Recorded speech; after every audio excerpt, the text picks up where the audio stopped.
Good morning. Welcome to this week's Rational Thinking. My name is Pranav, and this week we'll be discussing the new Prime Minister of the UK and central banks. Tuesday saw Boris Johnson announced as the winner of the Conservative Party leadership race and therefore the new Prime Minister of the United Kingdom. The new PM has made it clear that he is willing to take the UK out of the European Union without a deal if an agreement can't be reached with Brussels.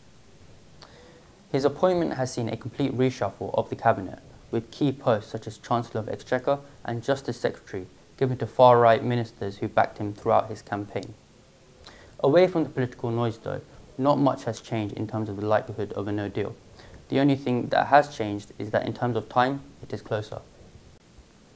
Later in the week, the spotlight turned towards the European Central Bank, which decided to keep interest rates within the Eurozone unchanged.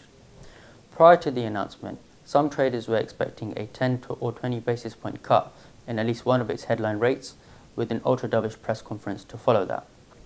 Although the ECB committed to ease policy further in September, it did give off mixed messages about the future path of EU interest rates. The US economy posted some strong numbers last week, with data showing that GDP grew in the second quarter by 2.1% against a forecasted 1.8%. The data is unlikely to change the Federal Reserve decision later this week, but it is a sign that any decision is unlikely to be unanimous. The pound could well come under further pressure later on this week, when the Bank of England is expected to make a decision on UK interest rates and also release its latest inflation report on Thursday. No change in policy is expected given the weaker data seen in April and May, and if anything, this is likely to make the bank's forecast even more downbeat. Furthermore, the ramping up of no-deal rhetoric over the weekend and preparations by the new PM and his cabinet is also likely to damage sentiment and reinforce the prospect of a disorderly Brexit in October. The Federal Reserve is expected to cut US interest rates later on this week, although given the strength of last week's data, one has to question why they feel the need to do so.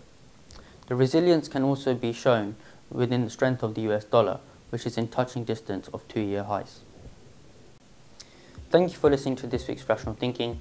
If you have any concerns over your currency exposure and wish to discuss this with some of our dealers, please feel free to get in contact using the details that follow.